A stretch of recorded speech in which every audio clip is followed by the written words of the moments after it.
Good afternoon. It is 4:01 p.m. and here we are for I Am Not My Trauma, Part 2. I am Nia Jones, and who do we have here? I'm Andrea Brown, the Executive Director for the Black Mental Health Alliance. Welcome, welcome, welcome. Welcome. So super excited to have you all here. And so I asked Andrea to join us to open us up. We will not be the guest of honor today. We have lots of superstars who will be joining us. But just to kind of open us up about this program thing that came to mind just one night in the middle of the night. And my desire was to have young people to really build them up, to let them know that they are more than the things that have happened to them. And I Am Not My Trauma is the name. And so I was telling Andrea earlier that I participated in a training, and it just so happened that it was this afternoon for 4 hours. I learned about trauma and post-traumatic growth. And so how appropriate that was the topic. And the two things that stuck out to me was that post-traumatic stress disorder is inappropriately named, in that trauma, it implies that the trauma is over. Yes, we've heard that. And that our children and our adults and people of color live with trauma on a daily basis. And so, wow.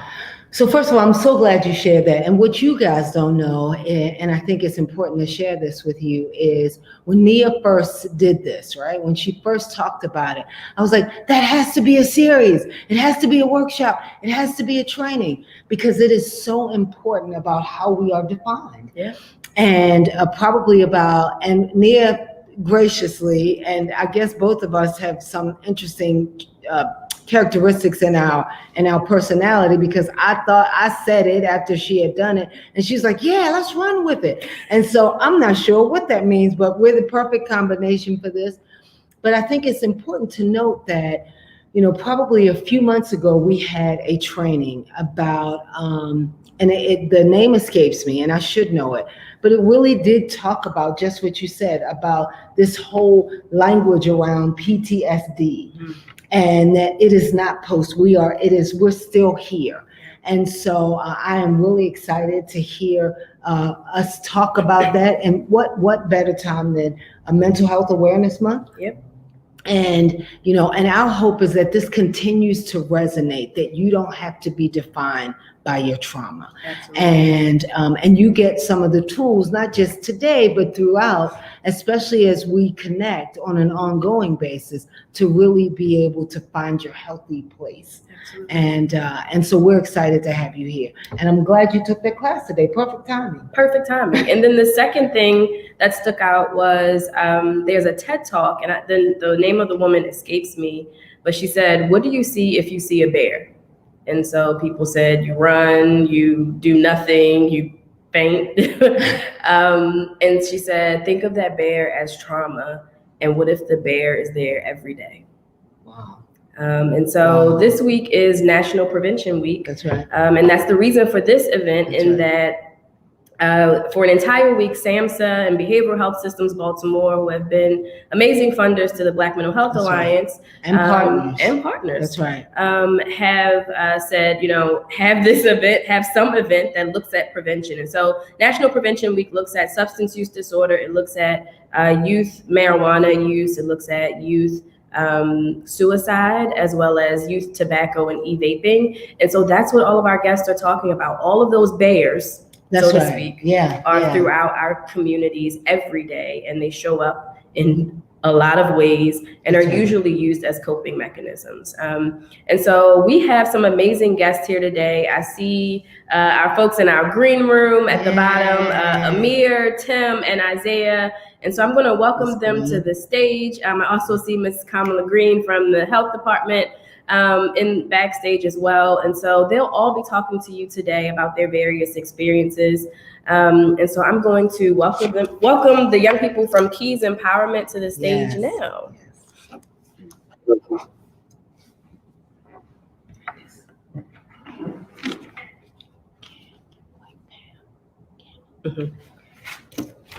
Hello. How you doing? Hi, Amir. Hi, Tim. Thank you so much for joining us. I also see Isaiah. Let's see. I think Isaiah might be having technical difficulties. And so I'm going to get out of you all's way and allow you all to talk about your experiences. I'm sure Miss Asia and your team prepared you for this moment. But if you need anything, let me know. We good? Definitely be good. I'm good. All right. Man, So you want to go first, bro? I was gonna ask you to go first. I mean, when I had first started Keys, you feel I was introduced to it. You feel me? Before Keys, I was, wild. You feel me? Always getting in trouble. But I met Muhammad.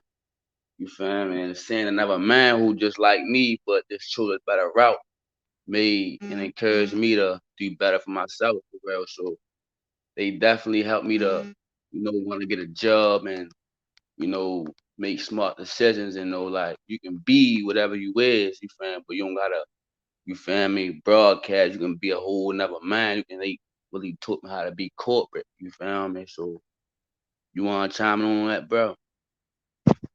Yeah. How y'all doing? My name Tim, bro. I'm 17 years old, and I've been with Keith for 5 years, and I feel like the reason I stayed with Keith for so long is like because they gave me different opportunities. I feel as though without Keys, I probably would have been like somewhere doing something totally different from what I'm doing right now. It's just like Keys gave me a better platform, a better way to follow something positive instead of going in a negative direction. And they helped me with a lot from stressing out, schoolwork. They just helped, and I'm grateful for all they had done. And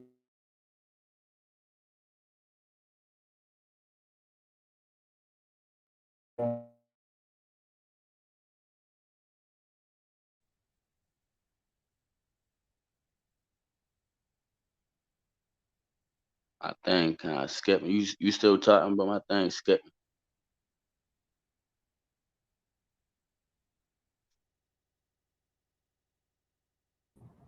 Yep, I think we lost him. That is COVID internet for you, and it's no worries. When he comes back, we'll be right here for them. And I also see Kyron. Is Kyron a part of Keys as well?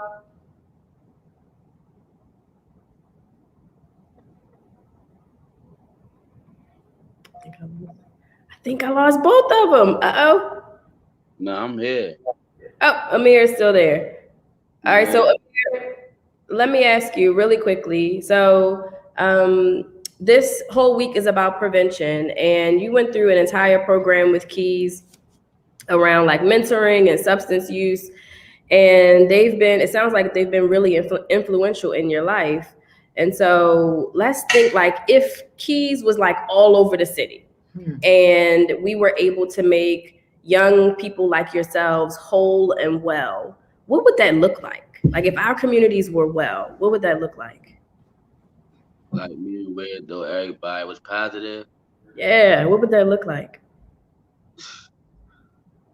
If our community was all about positivity, like, Baltimore really got a lot of talent in Baltimore, like from the rapping to the dancing to the clothes. If we was all positive and really seeing one another potential, we'll definitely take over the world. Just by how smart our city is. Baltimore already across the world. You feel me? By our accent and by our murder rate and all that. You feel me? But if we really show like what Baltimore really is, people will definitely see a positive impact. Absolutely, I agree. I've been in Baltimore all my life, and so people just need to see how amazing we really are. And places like Keys just needs to be all over the place so that young people like yourself can have a voice. So I'm gonna welcome Kyron to the stage as well as I think we lost Isaiah and Tim. You still with us? yeah, I'm still here. All right, you still here? So let's see here. We're just having a conversation. Amazing young people sharing their story. How you doing? Kyron, you can hear me? I can hear you. Can you hear me? I can hear you. Did I I'm say your sorry. name right? Yes, I just got out of coach class. My bad, I'm outside. But yeah, my name Kyron Kelly, and I'm in the Keys program. I've been in Keys about going on 8 years probably, and they helped me with a lot. They helped me with a lot as I was growing up. I've been in that since 6th grade. I'm ready to be in the 12th now, so they helped me out with a lot. And Yeah. I feel like if there was a Keys program, like more people knew about the Keys program, and like more people was more engaged in the Keys program in the communities and stuff, the violence would be less. It'd be less violence and stuff like that. We can just come together and stuff like that. But you know how people is in this city. I know. It's a little sad sometimes. I get it. But all a result of like collective trauma and a lot of stuff that we've all been through and seen, right? Yeah, Um, Keys helped and me so, with a lot of that too. They yeah. I remember I was at a. I'm sorry to cut you off. I was at a point in time where I was about to like really kill myself, like really commit suicide and all that, and they really helped me calm down and all that, and like see my life. Oh, we lost him. We lost him. COVID internet is fighting us today, everybody. I'm sure he'll be back. Oh, we lost them altogether. So Amir and Tim, I heard that you all did like a music therapy program. Is that true? Yes, ma'am.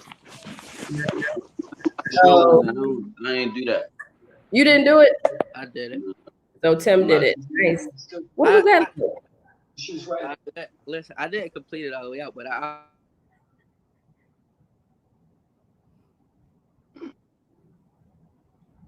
We lost him. Every time we get a good That I conversation was about to going. say. can y'all hear me? I can hear you now. Yeah, I didn't complete it all, but I was there Good for, stuff. for a good point, a good amount of time, and that was cool too though. 'Cause, like with me, music helped me calm my nerves. So like say if I'm like just music just calm me. So if I'm doing work or like just stressing about something, I just put my headphones in and just listen to music. So that was like I really like that though. Nice. That is awesome. Music is definitely a coping skill that you can use when you're feeling, as folks say, some kind of way. We got Kyron back. Um, I also see Hunter in the green room, and we're going to bring him on next. But did you all also participate in the group that like made music as a part of Keys and like recorded music? No, that wasn't me.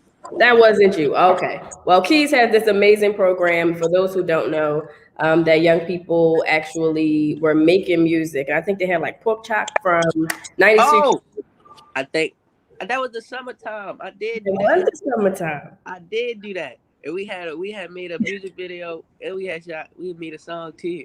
That was fun too. Yeah. See, so it's definitely healing properties in music. Um, and so before we log off for today, this week is called National Prevention Week. And when I talked to Miss Asia at Keys, she told me about how you all had participated in the substance use program and you were still working on your journey. And so we're talking to young people and adults who work with youth around different substances. So marijuana, alcohol, tobacco, all of that. What are your thoughts about those things and why do you think young people use it to cope? To be honest, I feel as though like young people use marijuana and stuff like that to cope because like they see like they see like older people do it, so they like maybe that really helps. So it's like I follow the way they do it, but Mm, I don't really know that that's really messing them up in the long run. Cause right. you gonna be 12 smoking weed, you gonna turn 35, you're not gonna be able to walk or something like it's gonna mess you up. Yeah, absolutely. Amir or Kyron, before we move to our next guest.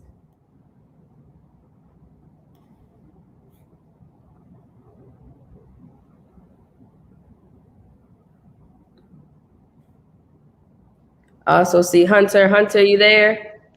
Yeah, I'm here. What's up with y'all? Hey, how you doing? I'm doing pretty good. Good. So we're just talking about the Keys program. We're talking about youth substance use. We're talking about music. We're talking about mental health, all of that. And so welcome to the stage. I would say that like in terms of like he's helping me out.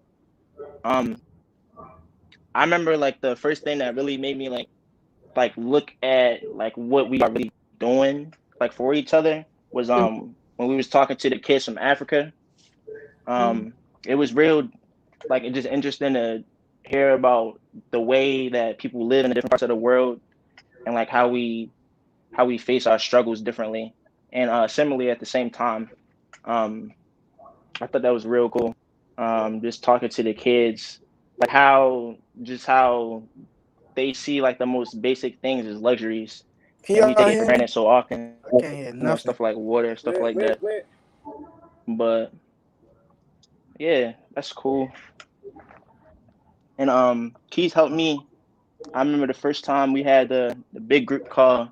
It was probably like 30 kids on there at the time, and they was just all talking about like what they was going through at home, and it was like so many times because you hear like everybody's stories start to overlap, and we realized like we really just like we all for each other type stuff. We got to look out for each other, so that was cool. Absolutely. Got to look out for your fellow person, for sure. And so before we close out, I wanted to ask you the same question. Tim told me earlier that sometimes young people, when they use different substances, so marijuana, alcohol, vapes, tobacco, whatever the case may be, it's because sometimes they see that older people in our community use it to cope and to feel better, but they don't realize that it's hurting them. What are your thoughts around why young people, especially in our communities, end up using those substances to cope? Is this for anybody to answer? Well, it's on you.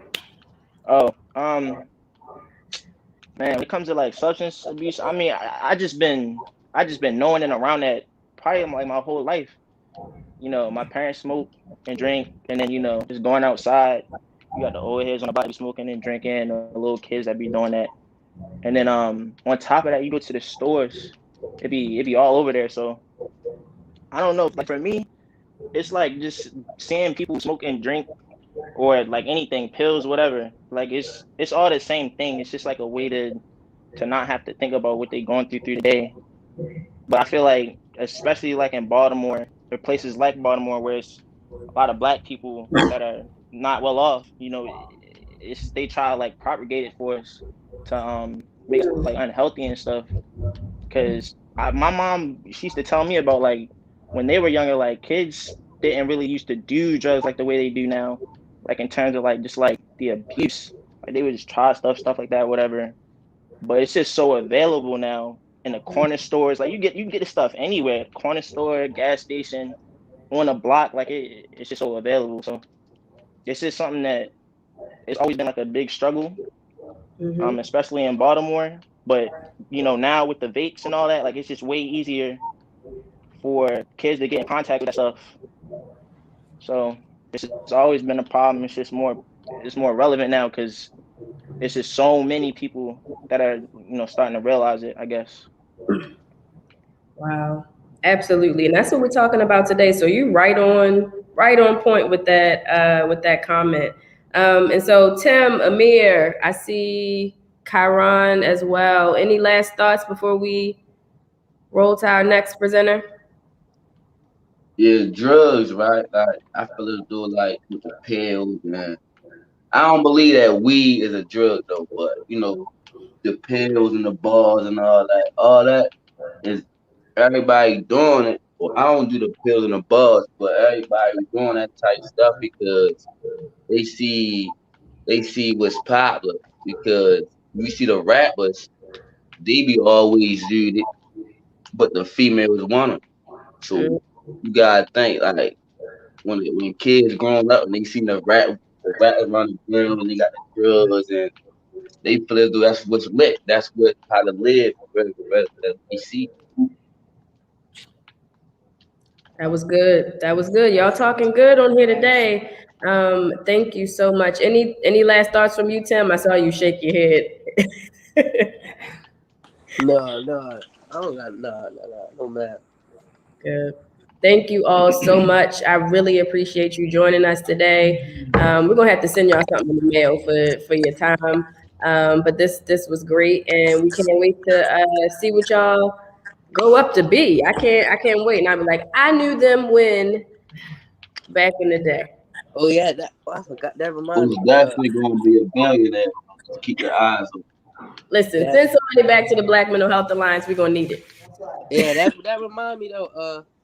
Keys also, right? They helped me and two of my other friends put together this podcast that we do.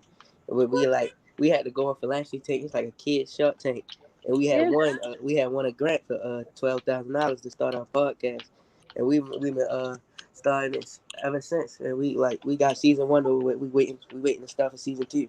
Nice. It's called the Bird's Eye View Pod. And The we talk birds of you. yeah, we talk about like everything that goes on in the city, out of the city, goes like teens. We talks about teenagers, all that stuff. So Nice. So tell the audience one more time where the name of your podcast and where people can find it. y'all can find us on Instagram at Bird's Eye View Pod, and that's the name. That's the name. Dope. That is super dope. Thank you so much. We will talk to you all soon and have a safe and a great weekend. You too. All right.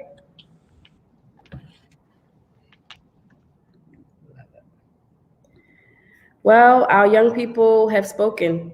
And so hopefully everyone is listening. I want to welcome next to the stage Miss Kamala Green from the Kamala Green. I'm so sorry. It looks just like our lovely VP. But I don't want to mess up anyone's name. And so thank you so much for joining us today. I'm going to bring you to the stage. Hey.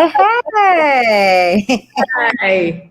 I was going to say, can you hear me? But it sounds like you can. I can. I am so excited to be here with the young. I got to eavesdrop into their conversation. So it really does help me to put into perspective all the work we do here at the health department around tobacco enforcement and just in tobacco prevention. So I'm excited to be here with you all today. And thank you, young men who were so articulate about where our young people are. And they always have everything negative to say about our African-American men. But I see so much potential, and I'm excited that they got to participate today and that I got to eavesdrop, because I have a 14-year-old son, but I never really get to hear all the good stuff. So Absolutely. And so I'm going to get out of your way. But we are so incredibly thankful here at the Black Mental Health Alliance for the health department being an amazing partner since day one. Our founder, Dr. Maxie T. Collier, was the commissioner for the Baltimore City Health Department. I think the first Black commissioner for the Baltimore City Health Department. And since then, it's always been amazing to do work with you. But I'm going to let you take the stage, and I'm going to get out your way.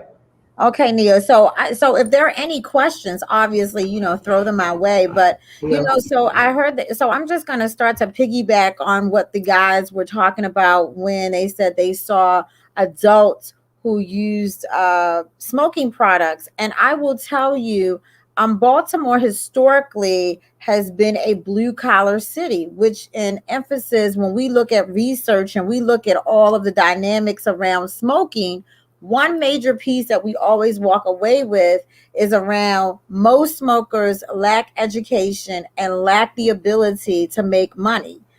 So we have done lots of research. We have literally yesterday we were on a call just talking to researchers about what do they see in our city when it comes to tobacco. And one piece of it is that we are more likely, African Americans are more likely to smoke, and we are more likely to die of tobacco-related deaths. And a large piece of that is how well we're educated and how many opportunities we have and how successful we are in life. And so to hear the young man really talk about access. So I will tell you, at the Baltimore City Health Department, we have a couple of different programs that really address tobacco use and cessation among young people, and then what we have in terms of enforcement. So for young people, we go out to Baltimore City schools, and of course, because of COVID, we've really taken a back seat to that. But we have been educating, like we're going to do tobacco grab bags throughout the summer to different venues where young people will probably be because of COVID. And part of that initiative is really to educate our young people around the fact that we don't want you smoking, because once you start smoking, it's hard to stop. So we know our kids don't just have access to tobacco, they have access to vape products. And so vape products, research shows us that 100 times more powerful and addictive than tobacco. And so we really want to focus in on that. We did such a great job with Just Say No. Like I think we did a great job, but we don't tell our young people what can they do. Well, we talk about, we want kids to really deal with their trauma, and when kids don't deal with their trauma, they pick up other things like tobacco, vape products, because it's called self-medicating. And so our young people will then self-medicate with tobacco, vape products, and marijuana. So I might just go into a corner store and get a Black and Mild and roll it with marijuana. And so we want kids to know that you have so many avenues that you can go to and not use tobacco. I think the most astonishing thing that the program really teaches kids from K through 12 is that we bring out human lungs. And we show kids like what vaping products and what tobacco products do to every part of your body.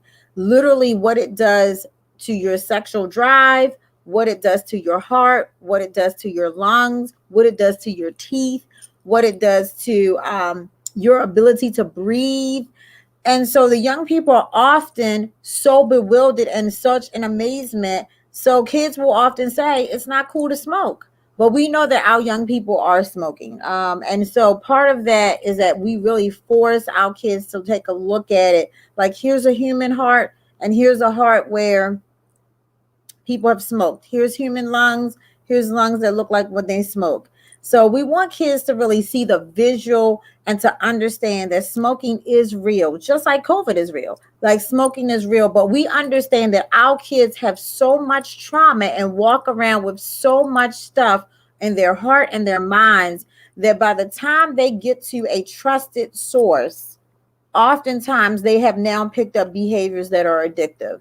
And so what we really do in the health department is really talk about, like, how do we deal with our trauma around, and we do it in our sensation classes. And so we talk about, like, mentally, why do I need to, is it that I really want to smoke, or do I just like the feel of the nicotine, how the nicotine makes me feel?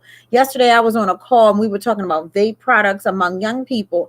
And young people say the reason why they use vape products is because it gives this sizzle feeling through their body, and it makes them feel really good all over. And that is another side effect of the trauma that we often feel.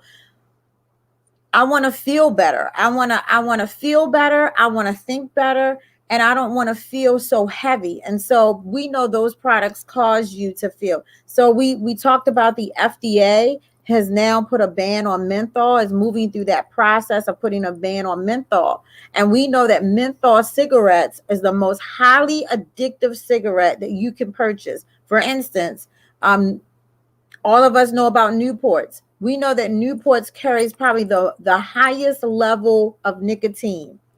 And so the goal of the FDA, as many of others around the state of Maryland, is for us to eliminate flavors in tobacco.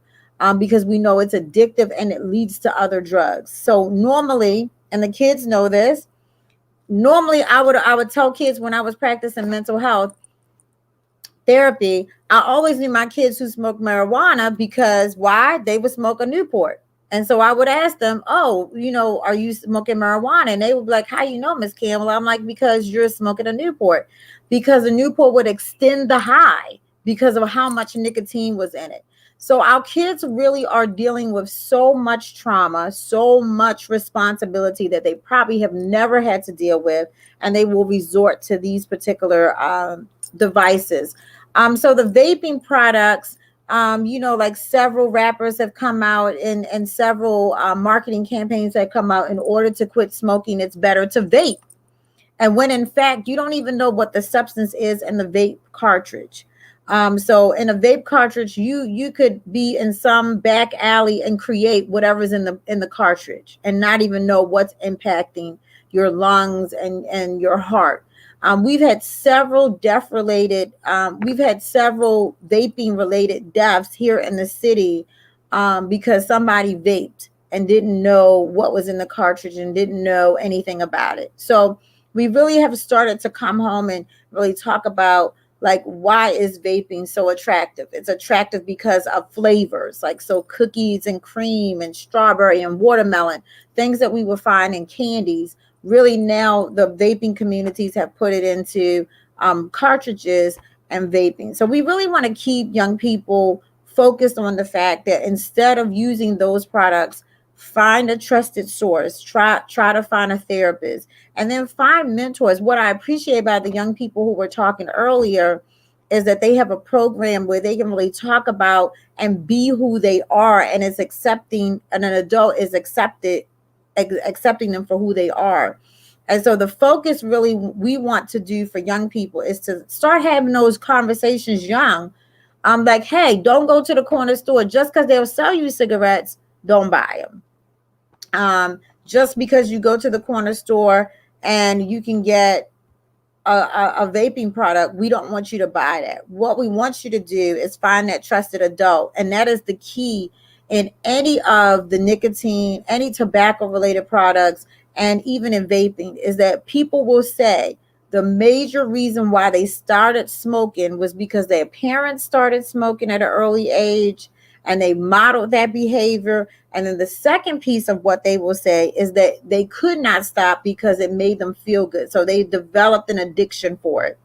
And then they became young people, adults, and well into their adulthood where they're now fighting cancer. So, we really want to bring home back the point that we all have an addiction to something. So we're not judging nobody because all of us have an addiction to something, whether it's Krispy Kreme donuts, all the way down to tobacco and marijuana and ecstasy and everything else that's in and out of the market.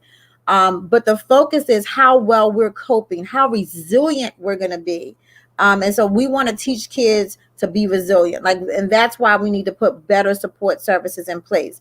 So because we know that people aren't going to respect the laws of the land, and in Baltimore and even in Maryland, in order for you to purchase tobacco or any other tobacco related product, you have to be 21 with valid ID. And so we know here in Baltimore, we have about 1,300 licensed tobacco retailers around the city. And so we have partnered with Black Mental Health Alliance, who sends a group of young people in to really see if in fact our retailers are abiding by the law. And the law is that we don't want them selling to young people. So that's how we decrease access to young people, is through fighting it through enforcement and compliance checks. Lynn Johnson, who works so faithfully with our tobacco enforcement office, along with her group of young people, go out to almost every neighborhood here in the city of Baltimore to see if in fact retailers will sell to our young people. And I will tell you that retailers sell to our young people each and every year. And we give them a $500 fine. But I think what is so brilliant about the partnership that we have with Black Mental Health Alliance is that we use young people. So young people see firsthand that it's so easy to get access to tobacco or tobacco related products. And I think that those young people have an opportunity to tell their story. I think that they will say, I've gone to a store and I could get tobacco in 2 minutes. And they may ask me or may not ask me for my ID. And so that is why we have to have programs in place to limit access, because when we limit access and increase resources around prevention and treatment, then we're able to help our young people to have better resiliency with dealing with trauma. So it takes a whole village of providers to do all the work when it comes to trauma. It takes a whole village of us. So where I might have tobacco enforcement, somebody else in the health department will really curtail and talk about trauma.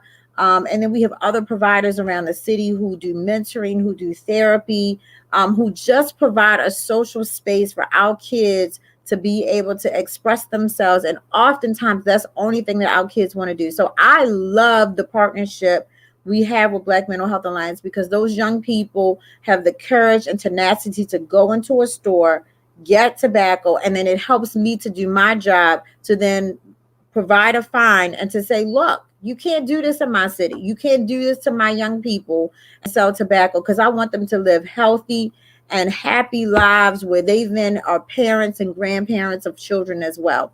So the real goal when we talk about trauma is that it is so layered, not just in our ability to cope, but it's layered in what is my perspective about what I do to my physical body. Many times we don't look at trauma from what we do to our physical bodies. But I tell kids, even going to a carry out and getting a chicken box every single day is a form of trauma to your body. Just like going in to get a vape product, or going in to get a Black and Mild, or going in to get a loose cigarette, whether it be a Newport or anything else, it is a sense of medicating and helping us to feel better about whatever we're going through. And it gives us this false sense of coping until it then starts a whole nother health problem. And so I think that when we talk about how we help young people to look at tobacco and tobacco related products, in the state, we raised the tax. So a pack of cigarettes is $11. Can you imagine? I can't even imagine purchasing an $11 pack of cigarettes. And many times our kids don't go in to purchase a whole pack. They go in and purchase 1 or 2 cigarettes.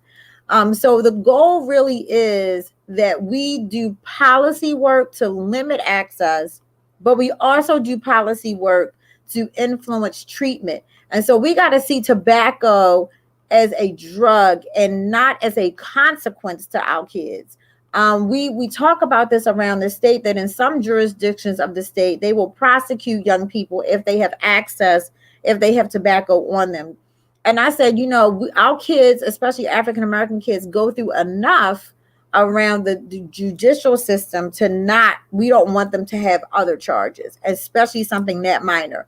So we got to figure out how to treat nicotine abuse and tobacco and really the use of tobacco and vaping products as an addiction, so that we can offer treatment. And so while cessation focuses on treatment, we have to teach our kids, when we look at cessation, do I need to suck on something? So I use a cigarette, or I use a Black and Mild. Is it something that I want to feel good? So how do I feel better? Do I do mindfulness? Do I do yoga? Do I write in a journal? Do I learn how to have a smoothie that so I can suck things up, so I can get energy because I'm eating vegetables?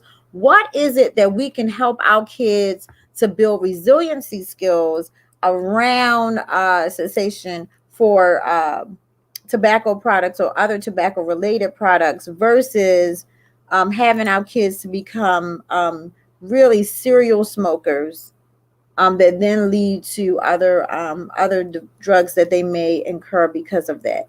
So I think the real key, and I think Nia and many of the kids have talked about today, is just like, where do I find a trusted adult who can help me build? And so here at the health department, not only do we do tobacco enforcement with our young people, but we do tobacco prevention in our schools and our rec centers and community events.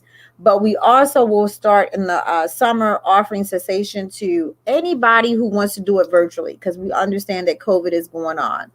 So we literally, if people are interested, we're willing to do a virtual presentation and to do one-on-one with our young people and with their parents, because oftentimes our kids will smoke because parents are smoking.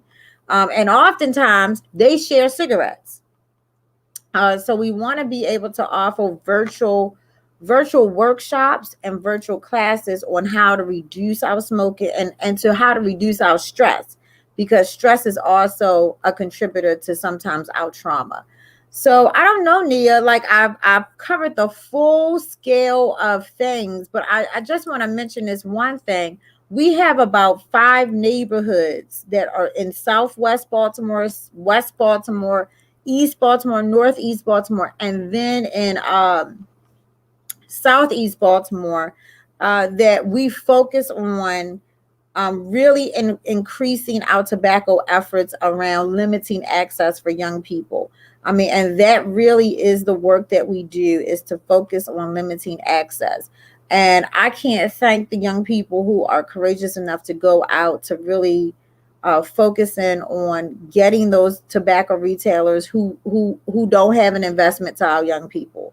And that is the key to what we do at the health department, is help everybody in the village understand that it is not just our kids' decision to not sell or purchase tobacco, but it's the entire village. Like, all of us have to play a role in it. Police department, communities, parents, grandparents, aunties, uncles, big brothers, big sisters, cousins, everybody. All of us play a role in how well our kids not only survive and are resilient, but also in their habits that they create over the long haul. So I think we see the range of what our kids do. It doesn't help that our rappers, they are role models. They're smoking. They smoke cigars and they're smoking blunts.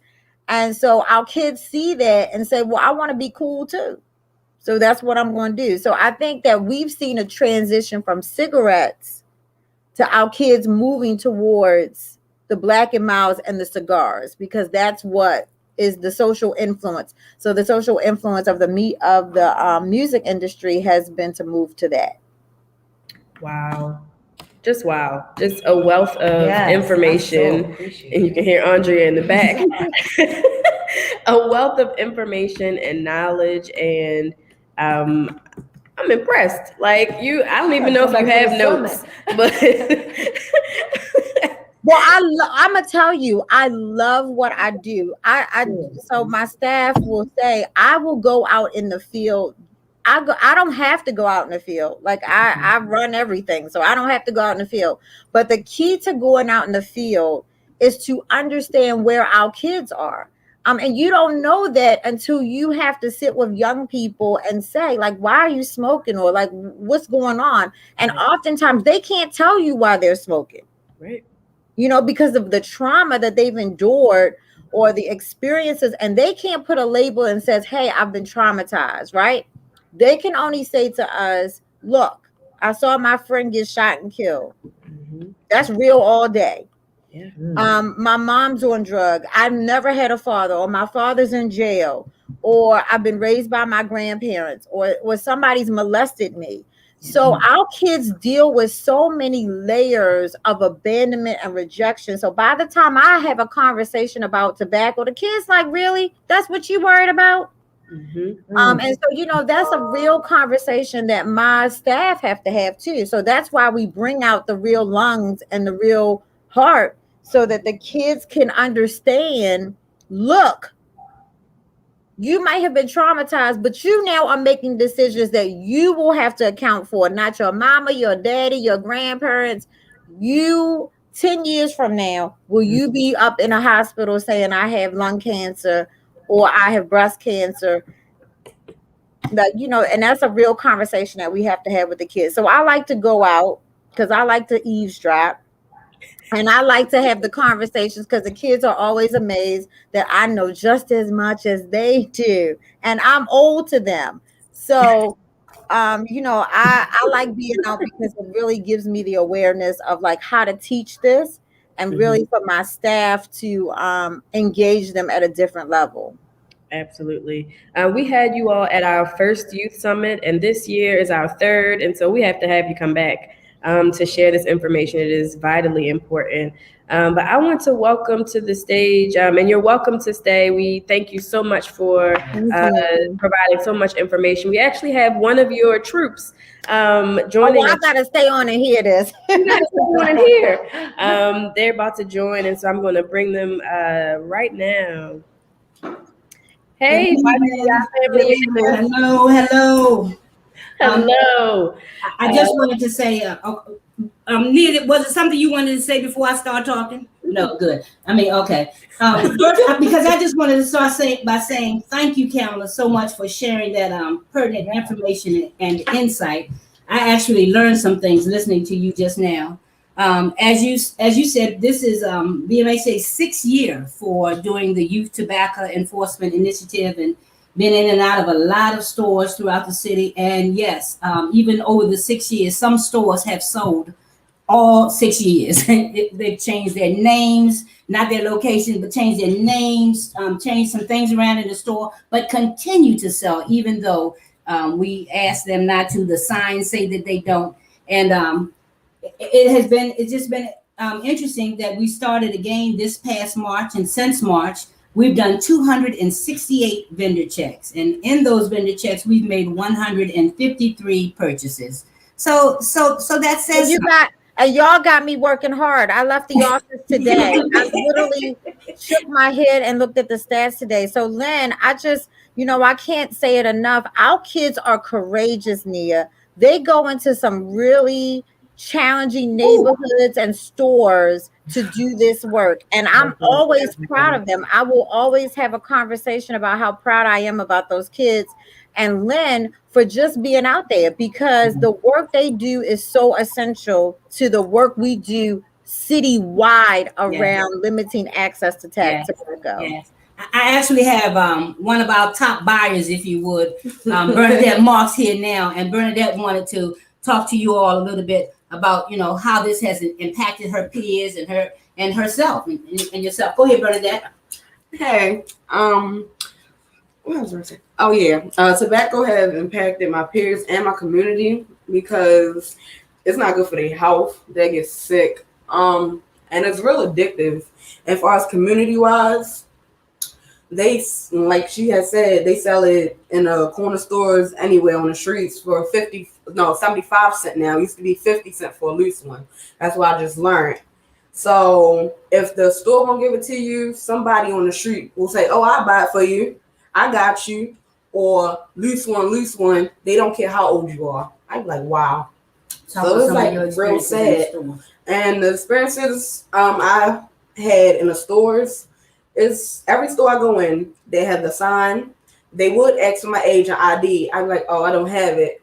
And then they like, okay, and still give it to me. I'm like, what? It don't make sense at all. And then it was some stores that would not let me buy it because I did not have ID. How about the marijuana people trying to say marijuana? Oh yeah. While I'm also in stores getting tobacco products, is people in the stores trying to sell me marijuana. Even the stores, they sell marijuana, which I did not know until I seen it. So yeah, and the risk with selling marijuana is real dangerous because you don't know what they putting in it.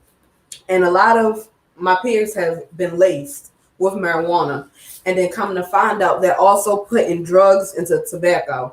It was a time, I believe, up in Park Heights. It was fentanyl found in Black and Milds. I was told, yeah. Wow. Just an attack, all-out attack on our community and on our children, and on generations yet unborn. Like, imagine somebody doing that, not knowing that they were pregnant, and then having a child, and then them growing up in the same environment. That is Yeah, it's unfortunate, and many times in particular areas around the city, young people are sitting out in front of the stores, and many of them are inquiring. And sometimes our kids are even not scared, but are worried about going into a store because they are approached by so many people asking them about drugs outside of the store, and they're just blatantly naming them out. They're using drugs in front of stores, but like Bernadette says, sometimes she comes back and tells me how if she's in the line to purchase and the store owner refuses her, someone in back of her will say, hey, you want me to get it? Or I'll get it for you. So in terms of us helping, with the community helping each other, it's challenging, but I believe we could do it if we just would back each other up and help each other to understand how serious it is. If nothing more, the fact that a pack of cigarettes now costs $11, if that doesn't say it's time to stop using them, then what? So, Bernadette, anything else you wanted to add? About how tobacco and everything, well, mental health is the reason why youth are using, as you said, because of trauma.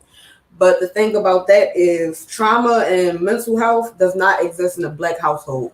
Like, you tell your mother that you're depressed or you're feeling down, she would say, what are you depressed about? You have no reason to be depressed. Well, she wouldn't know that because she don't take the time to sit there and ask you, are you okay? How do you feel? So they go and cope with unhealthy things. So that's how that all starts. It starts from the parents. The parents is sometimes the main reason. They done let their child be exposed to so many things, they don't even know what to do with themselves. So they just do what they do. That was powerful. You all saw me laugh. It's because Andrea's over here banging on the table because Bernadette is talking good. Real talk. Real talk. Well, and I wanna comment on Bernadette, because literally, when that is the person who is most credible in your life, who sets the stage for you, you're gonna follow suit. But I think that she brought an excellent point up about we can't tell kids. Like, my mother was the parent who was like, do as I say, not as I do. Like, you can't tell kids that no more. So you have to model what you want your child to be and who you want them to be. But I think Bernadette brought up a bigger point. Why do we treat our kids like they have no emotions and no feelings? Like, we got to go back and have, like, there is not a day I don't ask my child, like, what happened today? How are you feeling? Well, what does it's good mean? No, you need to give me some other adjective that describe your day, because then we teach kids not to learn how to communicate and label their emotions. And so then I go and have a drink. I go and have tobacco. I go and have drugs, because then that actually compresses down how I feel. So then I'll keep it all bottled up, and then we wonder why our kids explode. So I think that Bernadette brought up some amazing points about what we need to teach our kids about trauma and really about mental health. Absolutely. Amazing points from everyone. Bernadette, Miss Lynn, any final thoughts before we close us out today? Before I close us out? A thought would be that the work is obviously important, that we've done it as long as we have. However, the numbers continue to show that tobacco is sold to minors, and it's time for us to all play a role, the young people, the adults, and we're going to do this work as long as we have to, because enforcement is very important, education is very important, and stopping this useless killing by tobacco and our young people. You said Brenda has suggested, she's nudging you. Go ahead. I feel as though that we can somehow decrease it is with therapy. It's better to talk about things.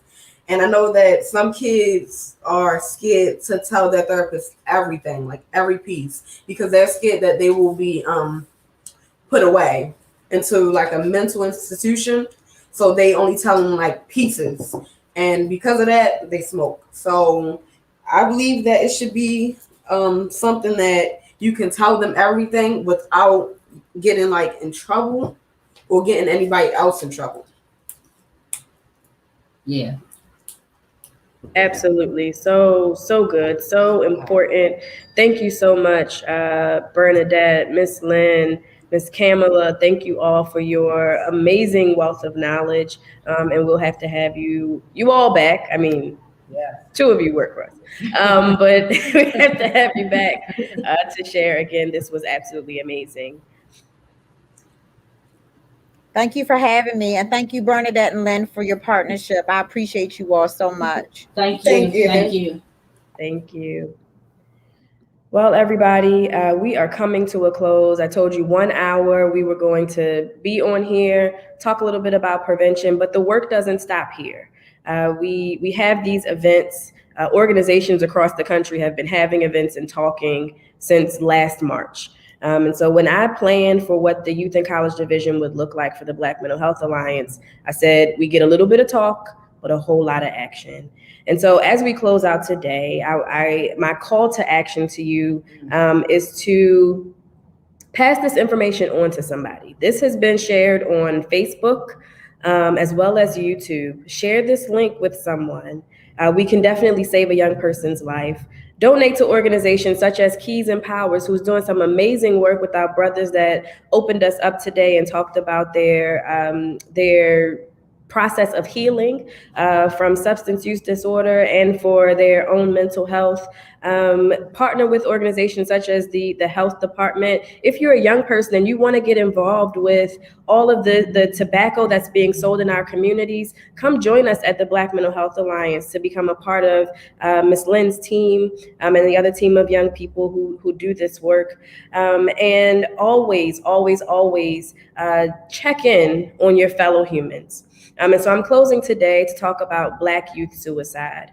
And so the Congressional Black Caucus released a statement a few years ago called Ring the Alarm about Black youth suicide. And they found that there was about 2 to 3 reasons as to why Black youth, more often Black girls, would attempt, Black boys would actually die by suicide.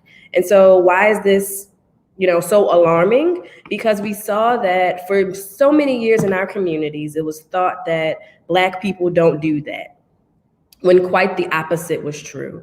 And so we've seen Black youth, especially between the ages of 5 and 11, Black boys as young as 5, ending their lives for reasons such as their sexual orientation. So whether they identify as lesbian, gay, trans, queer, bisexual, however they identified, their families, and families still to this day are throwing our children out of the home, out of the place where you should feel safe and should be your sanctuary, and you should be able to have conversations about how you feel and who you are, throwing them out onto the street into a life of homelessness. We are seeing young Black children are choosing to die by suicide because of bullying in schools, whether that is on social media, online and all kinds of platforms, or at school when school was held in the more traditional environment. And also just as when someone makes a decision to die by suicide, it is a final decision. It also means that they've considered other things. They've made a cry for help and no one was listening. And so I'll never forget one of my my favorite memories of working with young people. We were at Annapolis fighting for legislation around plastic bags for the city of Baltimore. And a young woman was sitting there knitting butterflies. And she wouldn't say a word. She sat on the floor in front of legislators for our state and knitted butterflies. And at the end, she handed them to every adult.